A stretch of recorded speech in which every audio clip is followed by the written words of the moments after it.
rekan-rekan Ganesia, kembali lagi dengan video series belajar Windows Phone.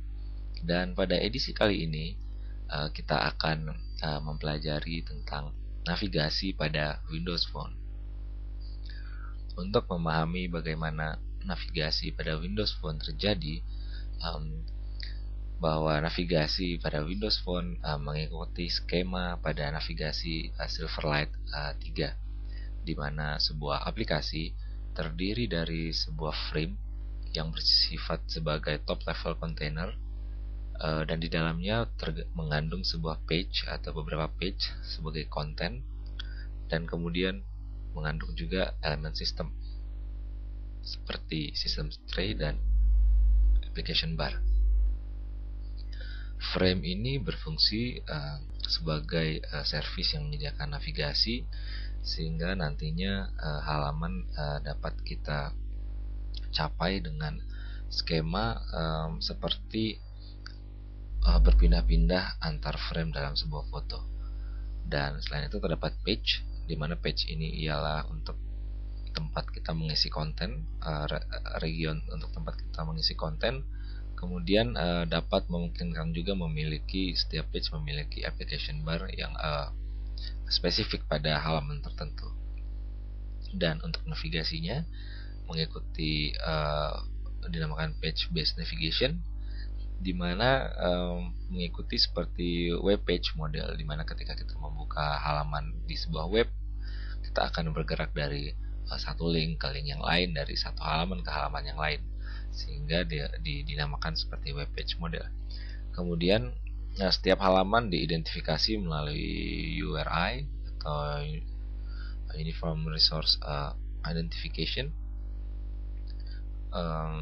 Lalu setiap halaman juga bersifat stateless, sehingga ketika kita berpindah dari satu halaman ke halaman lain, jika memang memerlukan melakukan passing parameter, itu dapat dilakukan dengan cara seperti mengirim parameter pada web dengan metode get, atau sebaiknya juga kita menitipkan parameter tersebut pada variabel global di aplikasi, sehingga tidak tergantung pada halaman tertentu. Nah, sekarang kita akan coba melihat bagaimana kita melakukan navigasi pada aplikasi Windows Phone. Mari kita buka Visual Studio 2010 dan kita buat sebuah project.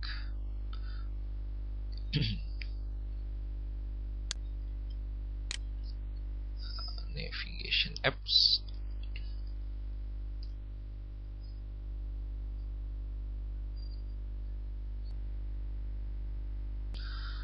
Baik, untuk memudahkan pengenalan, mari kita beri nama main page ini dengan page 1, first page. Kita tambahkan sebuah button.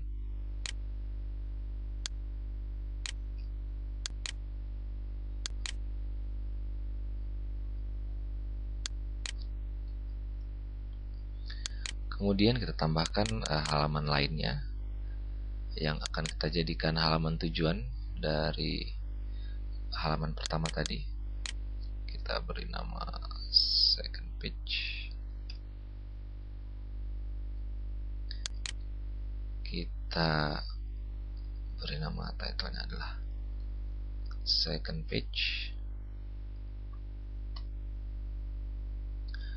dan kita sediakan text block untuk keperluan nanti. Kemudian apa yang akan kita lakukan agar aplikasi dapat berpindah dari suatu halaman ke halaman yang lain, yaitu kita menambahkan sebuah navigasi dengan cara navigation service, navigate, dan halaman yang dituju, di mana parameternya di sini adalah sebuah URI. Karena kita akan menuju ke halaman kedua, maka kita tambahkan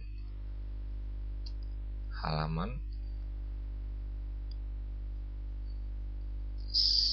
second page.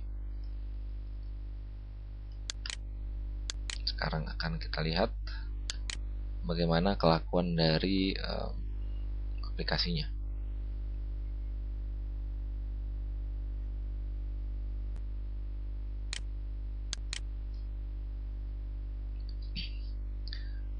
Baik, setelah beberapa saat aplikasi di deploy di emulator, kita akan berhadapan dengan main page, tampilan utama. Di sini bersifat sebagai first page, dan ketika kita sudah menambahkan event handler pada button untuk melakukan navigasi, ketika kita klik,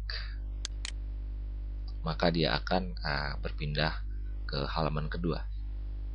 Lalu bagaimana caranya jika kita ingin berpindah dan mengirimkan parameter? Karena tadi sifat page pada Windows Phone adalah stateless, maka yang akan kita lakukan adalah mengirimkan parameter tersebut seperti layaknya skema pada web ya. Jadi seperti method get, misalkan kita kirimkan adalah this title dari halaman ini. Kemudian yang harus kita lakukan adalah pada halaman yang dituju, kita coba tangkap parameter yang coba dikirimkan dari halaman pertama itu. Yang dengan ini adalah kita melakukan override pada event on navigated to. Artinya ketika aplikasi mencoba melakukan navigasi ke halaman ini, maka akan dicoba tangkap apakah terdapat parameter yang bisa ditangkap dengan kelas navigation context query string. Jadi ini seperti method get pada web, ketika kita dapat mengambil kemungkinan-kemungkinan parameter apa saja yang dikirimkan dari halaman sebelumnya, dan kita akan mencoba mencetak pada sebuah text block dari halaman. Baik, kita akan coba deploy lagi.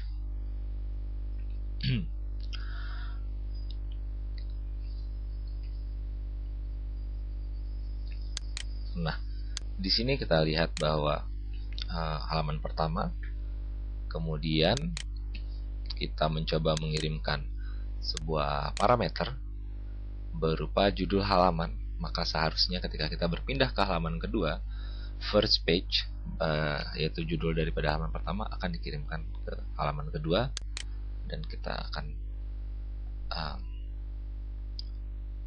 mencetaknya. Nah, di sini terdapat kesalahan bahwa yang dikirim adalah teks. Oke, kita akan coba lagi.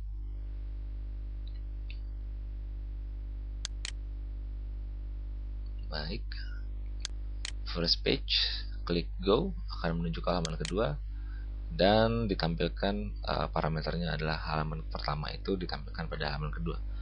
Jadi pada waktu ini di halaman kedua telah berhasil menangkap parameter yang dikirimkan dari halaman sebelumnya.